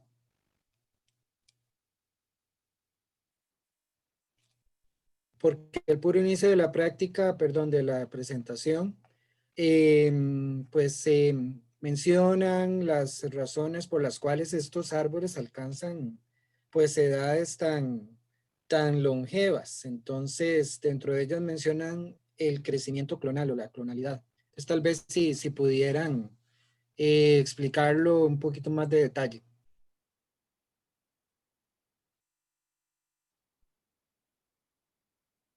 Disculpe, profe, en esta parte. Si quieren, se van casi al inicio. Crecimiento modular, que es lo mismo que crecimiento clonal. Sí, justamente el crecimiento modular es que el crecimiento se da por ciclos de módulos los cuales se repiten procesivamente y estos se dan alrededor del tronco, por lo cual este se vuelve más ancho y le brinda un poco más de protección. No sé si otros compañeros, compañeras quisieran aportar, porque yo tengo una explicación, pero quiero ver si estamos en la misma página.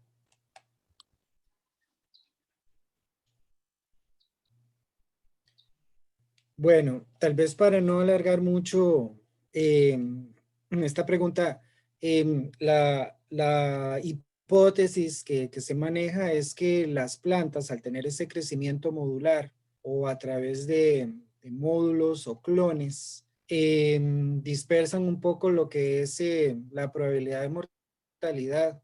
Es como cuando usted propaga una planta por estacas, ¿verdad? Al final el individuo original ha propagado su genotipo muchas veces, tantas veces como estacas hayan ustedes extraído del individuo original y que hayan sobrevivido.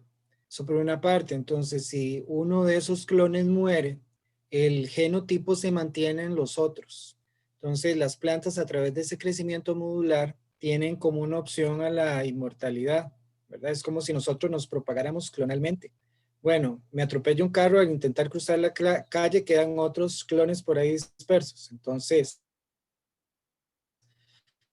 es una manera en alcanzar edades tan longevas, ¿verdad? Entonces, este tópico en particular, a mí personalmente me interesa por la razón que ustedes mencionan al puro final de lo que es el impacto del cambio climático, que estos árboles que han sobrevivido miles de años ahora tienen un problema un poco difícil de resolver, y es que el cambio climático se está haciendo muy rápido para lo que ellos puedan adaptarse. Entonces, posiblemente muchos de esos árboles milenarios, espero que no, toco madera, lleguen al final de su existencia porque el cambio ambiental se está volviendo muy rápido. Pero en fin, tengo otras preguntas por ahí, pero no quisiera monopolizar la discusión. Olman. No, nada más también agregar un poco a esto del crecimiento modular, pues como Gerardo lo dijo, las plantas crecen en módulos, ¿verdad? Y cada uno de estos módulos, o fitómeros, que es como se llama realmente, es esta capacidad, ¿verdad?, de que una planta produce una rama, un nudo, un entrenudo, hojas. Nudo, entrenudo, hojas, etc. Y este crecimiento modular también tiene muchas implicaciones importantes en los árboles milenarios, porque, por ejemplo, si una rama de todo el árbol tuviera algún problema, un patógeno, etcétera, como es un módulo, el árbol perfectamente puede hacer que esa rama, ¿verdad?, le corta el suministro y muere. Entonces, por ahí, de cierta forma, también puede controlar un poco ¿verdad?, la incidencia de patógenos o de agentes externos que estén afectando un módulo del árbol como tal. Yo quería agregar ahí nada más respecto a lo que Gerardo menciona, el cambio climático. Esto del cambio climático es muy importante porque, como él está ocurriendo muy rápido, el que es de origen antropogénico.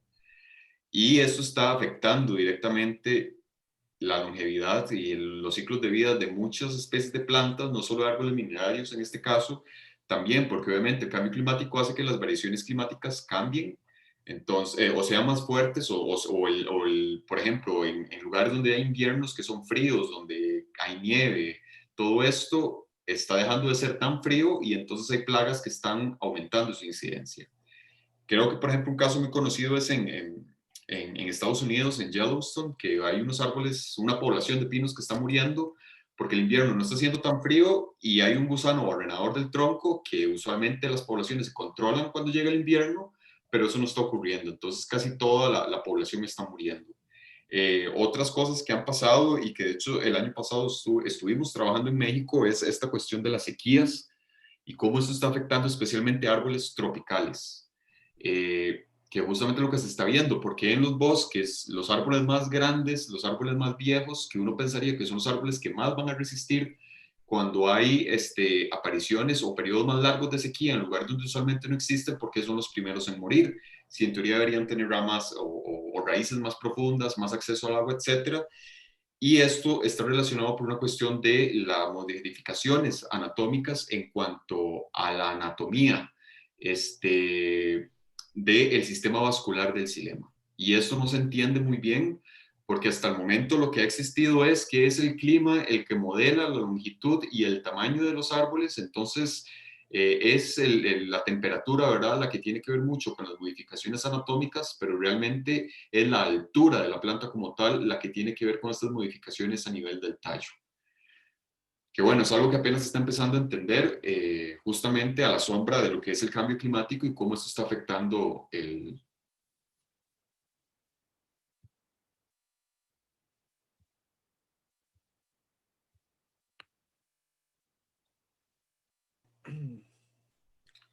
Creo que se cortó, ¿verdad?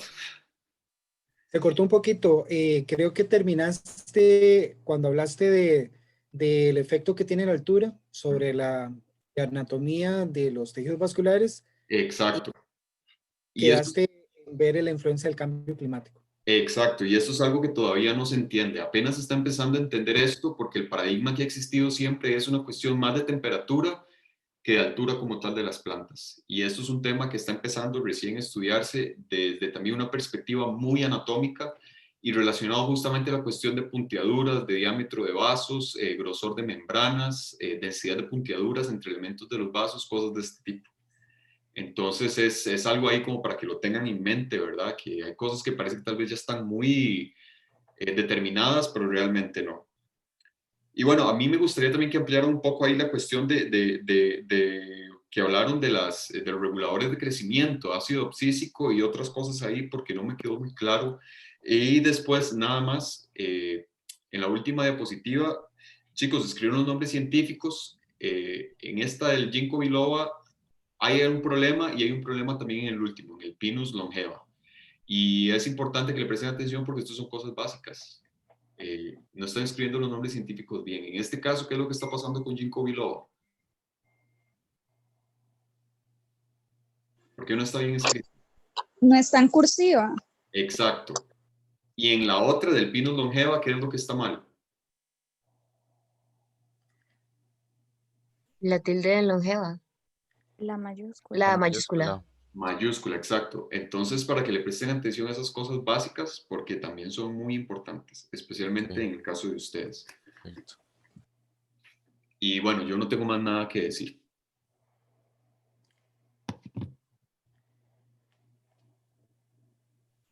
Te tengo ya el sharing. Sí, Valeria, muchas gracias. Sí, yo creo que seguimos con el otro grupo y Sí. digo, Muchas es gracias. un tópico Gracias, chicos. Muy bien, muy bien. muy interesante. Ok, pero que seguimos nosotros, el grupo 6 del grupo 2.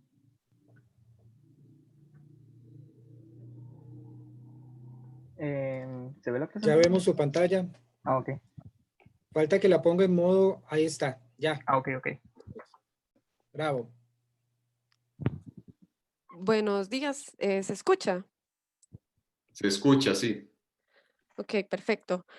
Nosotros somos del grupo 2, el subgrupo 6. Bueno, mi nombre es Antonella Hernández. Mi nombre es Gilbert González. Mi nombre es Adrián Daniel Flores Rodríguez. Ok, hoy les venimos a hablar de cómo el fitomejoramiento reduce el uso de agroquímicos. Antes de entrar en detalle, es importante recordar que la agricultura lo que busca es satisfacer las necesidades alimentarias del ser humano. Sin embargo, bueno, como es bien sabido, la población ha aumentado considerablemente, por lo que esto se ha convertido en un gran desafío. Esto junto con factores del cambio climático y también la búsqueda de la disminución en el impacto ambiental, por lo que se han buscado medidas para enfrentar esta problemática y dentro de estas podemos mencionar el fitomejoramiento. Pero bueno, ¿qué es el fitomejoramiento? Bueno, según la FAO, el fitomejoramiento corresponde a una ciencia que relaciona la base genética y la capacidad de adaptación de los sistemas agrícolas. Esto a través de la unión de técnicas de selección con técnicas modernas por medio de la creación de variedades mejoradas.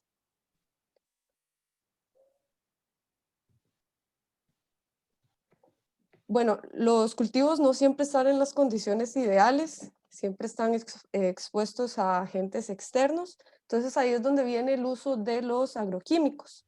Estos se usan con el fin de mantener y conservar los cultivos. Dentro de las aplicaciones en las que encontramos los agroquímicos se encuentran los plaguicidas para controlar, eliminar plagas o enfermedades. También se utiliza como fertilizantes o hormonas que permiten el crecimiento o maduración en un proceso más acelerado. Siguiente. Entonces, bueno, ¿cómo el fitomejoramiento genético reduce el uso de agroquímicos? Bueno, las aplicaciones de los agroquímicos anteriormente mencionadas en ciertas ocasiones pueden ser cambiadas, tratando como a las plantas de una manera más interna, genéticamente hablando. Entonces, esto se puede, gracias a diversas técnicas, dentro de ellas podemos encontrar la selección de plantas con rasgos convenientes. Esto se usa desde la antigüedad.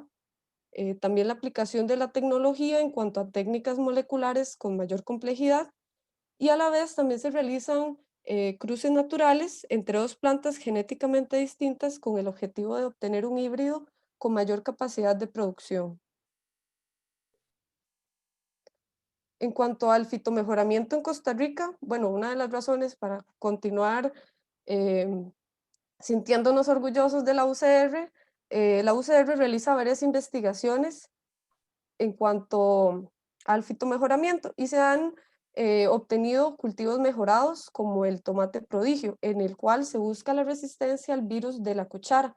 Ahí tenemos una imagen de lo que le sucede a las hojas del tomate cuando se ve afectado por este virus que se propaga por la mosca blanca. Bueno, esto al buscar una solución se reduce los agroquímicos, pues se trata de una forma más genética, buscando esta resistencia ante tal virus. Listo, siguiente. Bueno, la ingeniería genética juega un papel muy importante en los procesos de fitomejoramiento. Esto debido a que por medio de técnicas como identificación de marcadores moleculares, también entra en juego la generación de variabilidad genética como las mutaciones y la caracterización automatizada de fenotipos, así como la secuenciación de genomas y genotipo masivo. Esto permite identificar con mejor claridad y seleccionar las mejores características para la producción, obteniendo un mejor híbrido.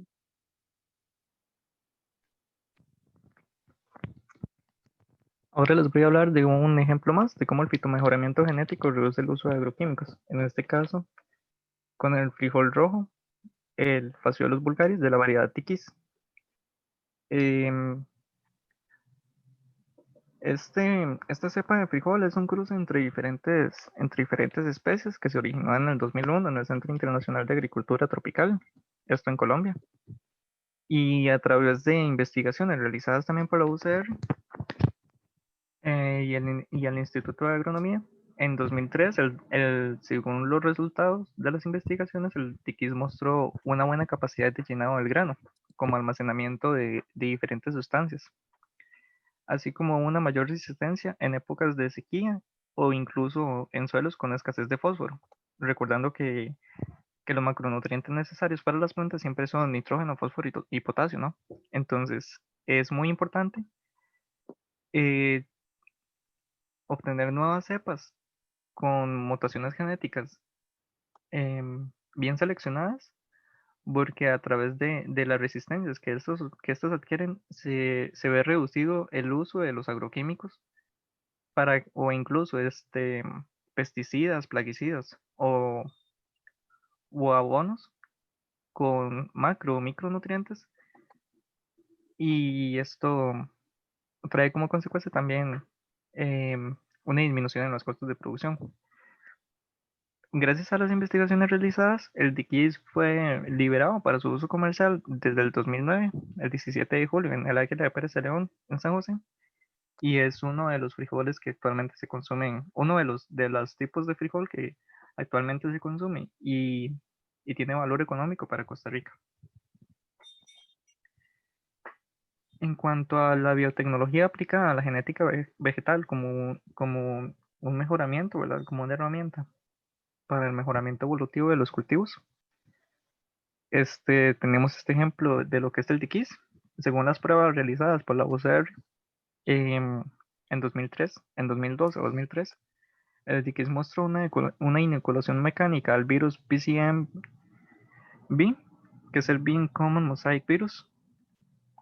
También inoculación a lo que es el Mustia hilachosa, que es una enfermedad que es muy frecuente en los frijoles y ocurre como consecuencia por un ataque ante el hongo Thanatophorus cucumeris, perdón, y también una inoculación al hongo eh, Pheo- perdón, Phaeoceriopsis riceola. Ahí disculpen la pronunciación, que el nombre común es la mancha angular. También vemos que la selección artificial ha sido heredada por nuestros ancestros eh, como vía de fitomejoramiento desde hace centenas de años, y no debería ser controversial, ya que la selección artificial nos ha dado resultados como lo que es el col de rábano, el brócoli, el repollo, la coliflor, los coles de Bruselas o la bereza, que a través de la selección de diferentes partes de la planta eh, del ancestro común, que es la mostaza silvestre, obtuvimos estos resultados. También el maíz es un descendiente del teosinte, que como podemos observar, originalmente la planta no se parecía para nada a lo que es ahora el maíz, sino que las semillas eh, que tenían almidón y otras sustancias eran muy escasas en la planta. Y el tomate domesticado también, su pariente, su ancestro en común, ya sea el tomate y el jitomate, tiene como ancestro común dos plantas que casi eran unas bayas. ¿Y cómo fue que nuestros ancestros lograron esto? Bueno, obteniendo de todos los cultivos que ellos tenían, elegían los mejores y de esos mejores extraían las semillas, no los consumían y los volvían a sembrar para que la siguiente generación heredara así los fenotipos propios de su antecesor. Bueno, los beneficios del uso de fitomejoramiento en la práctica de la agricultura. Esta práctica, bueno, el uso de fitomejoramiento ha mejorado la agricultura en los últimos 12.000 años, asimismo no la ha perfeccionado. Eso quiere decir que hoy en día podríamos lograr desarrollar sabores y tamaños en los alimentos ya existentes de nuestro interés, o sea, así mismo se podrían crear híbridos entre diferentes alimentos y crear nuevas cosas. Asimismo, las posibilidades son muy altas. Se podrían adaptar a los cultivos ya existentes un tipo de resistencia para que estos puedan ser cultivados en ambientes desfavorables. Se podría instigar una mayor resistencia a los cultivos de las plagas y las enfermedades que son perjudiciales para estos. Y ya que hoy en día muchos de los problemas con los que se podrían resolver usando el fitomejoramiento se resuelven con agroquímicos, se podría disminuir drásticamente el uso de o eliminar hasta por completo. La FAO asegura que está comprobado que el empleo de fitomejoramiento mejora la práctica agrícola. Asimismo, la historia y varios estudios comprueban lo mismo.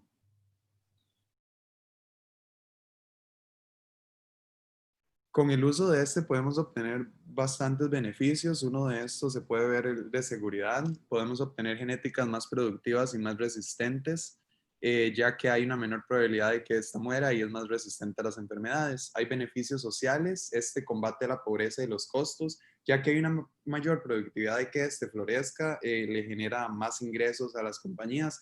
Asimismo, los cultivos no se tendrían que importar de lugares largos, ya que se podrían cultivar en ambientes desfavorables.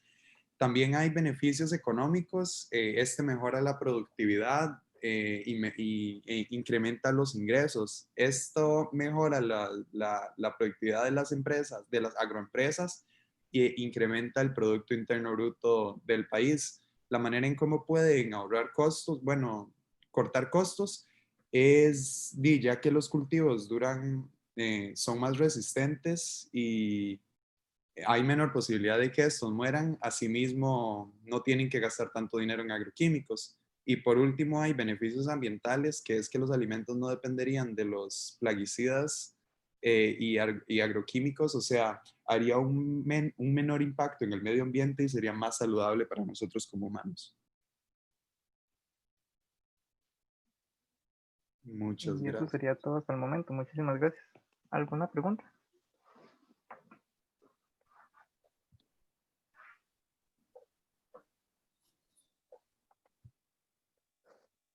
Gerardo, tenés el micrófono apagado.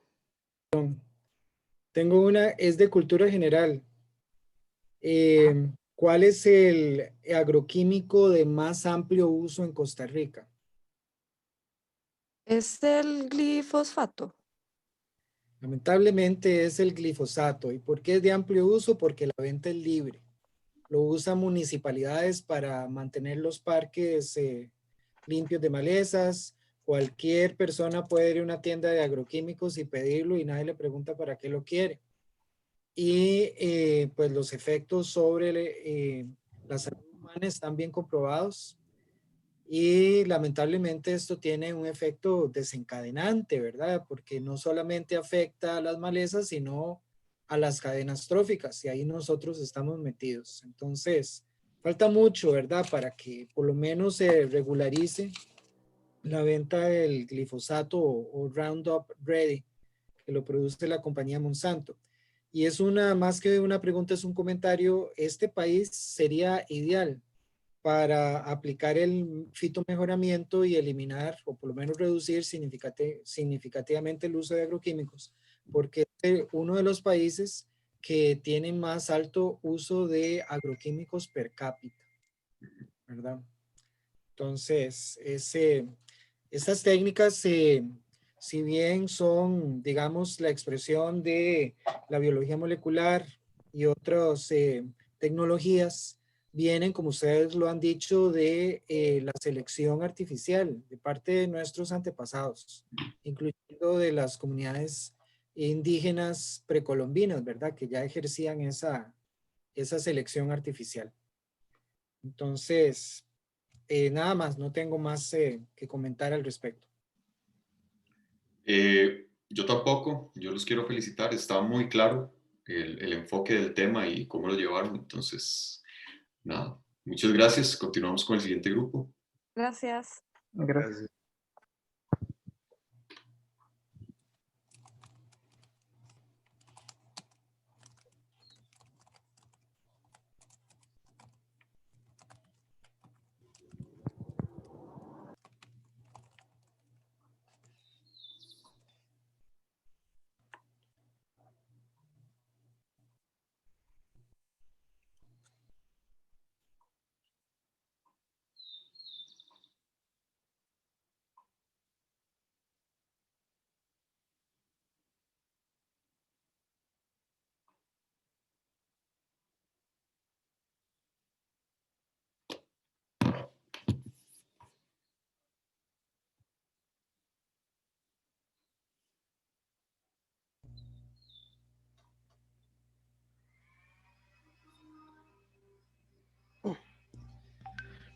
¿Se me escucha? Se escucha, sí. Buenas, profe. Tuvimos un pequeño problema con un compañero que se le fue la luz en la casa. A él le toca la introducción, entonces yo la voy a decir. Pero No hay bueno, ningún problema. ¿Qué grupo son ok, ustedes? nosotros somos el subgrupo 5 del grupo 2. De acuerdo. Okay. Nuestro tema es anatomía de la zona de la abscisión en hojas. Los integrantes son Christopher Rojas Jiménez, Esteban Carazo Morales, Kimberly Valdivia Astogra, Sebastián Montero Araya y el último me lo están tapando.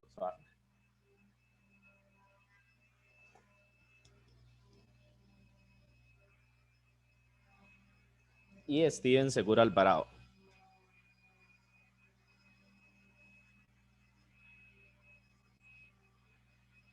Senencia foliar. La senencia se puede definir como el complejo de un evento catabólicos que llevan a la muerte de una célula, órgano u organismo. En la hoja se caracteriza por el amarillamiento y la salida de aminoácidos de la lámina foliar, disminución en el contenido de proteínas y pérdida de agua.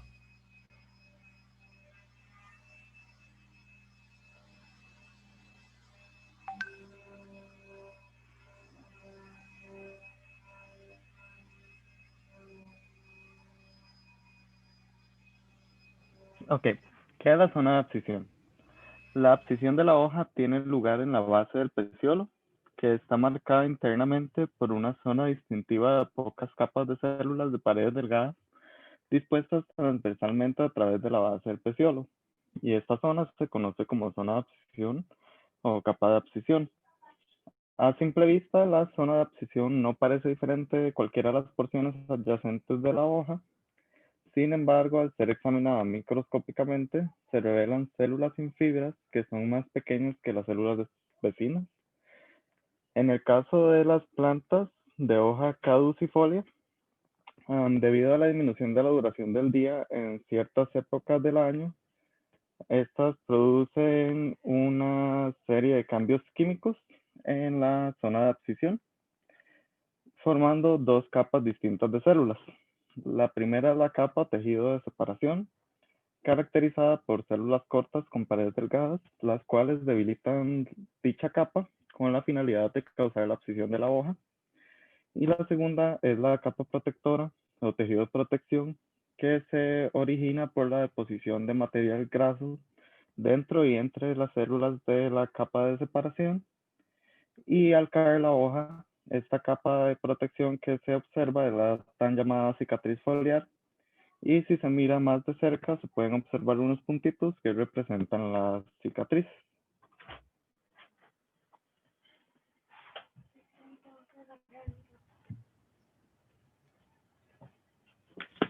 Bueno, yo les voy a hablar acerca de cómo funciona el mecanismo de abscisión.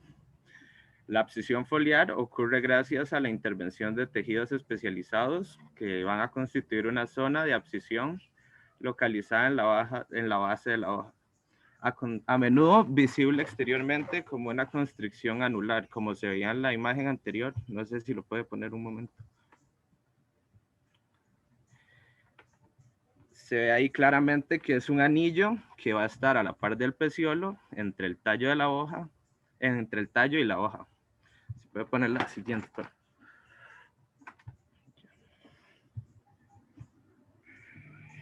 Bueno, este mecanismo como la anterior, por favor. Bueno, sí. Bueno, este mecanismo se va a dividir en dos capas que van a estar, como se veía, una a la par de la otra. Una va a ser la de abscisión, que va a servir para la separación de la hoja. Esta, como se veía, está hacia la hoja. Y vamos a tener la capa protectora suberosa, que esta se va a encontrar hacia el tallo. Puedo ponerlo así. Bueno, la capa de abscisión. En esta capa, las laminillas medias y a menudo las paredes primarias de las células se van a gelificar. Eso quiere decir que se van a, de alguna manera, transformar en un gel, de manera que las células ya no van a estar juntas y se van a separar. Esto va a causar que las hojas quedan sostenidas solo por los haces vasculares y los vasos van a ser obstruidos por tílidas y van a caer. Esto va a ocurrir por el peso de la hoja o por el viento. Luego de la caída de la hoja vamos a tener la función de la capa protectora, que en esta capa las paredes celulares se van a impregnar de suberina y van a formar un suber cicatrical que va a proteger la cicatriz dejada por el tallo por la caída de las hojas. Este suber puede formarse antes o después de las hojas, de la caída de la hoja. Como antes podría ser como en el caso de las magnolias y después como el caso de los ficus y las oleas.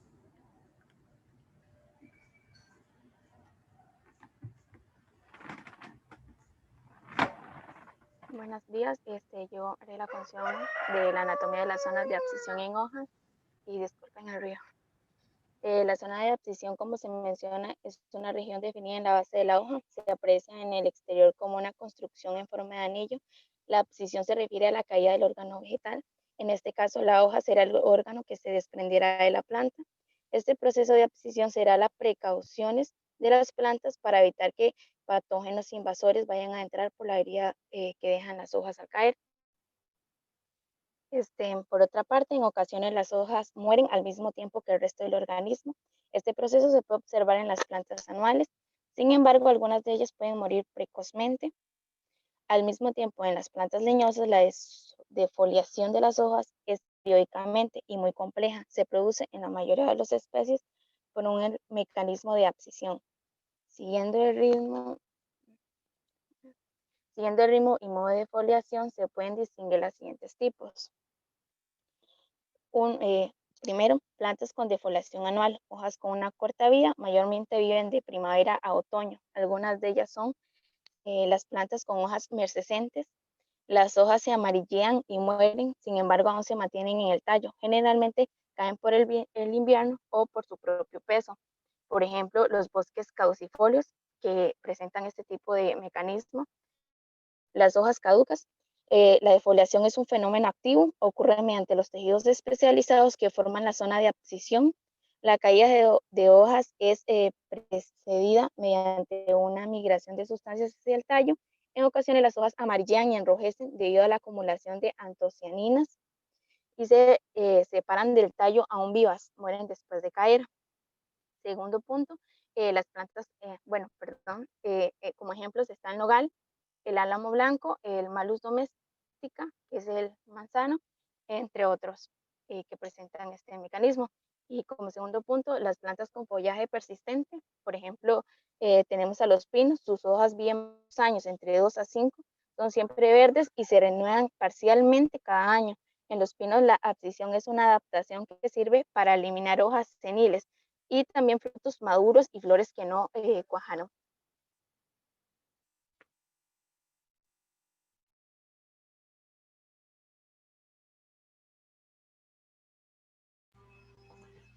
Conclusiones del tema. La abscisión es un proceso de separación celular localizado en unas pocas capas de las células de la estructura que une el órgano al eje de la planta. El control hormonal de la abscisión en la hoja forma parte de un sistema en el que se determina el balance de auxina-etileno en la zona de abscisión. Al disminuir la síntesis de auxinas en una hoja cuando envejece, la zona de abscisión se vuelve sensible al etileno y el proceso de abscisión se pone en marcha. Con esto damos fin a la presentación. Muchísimas gracias.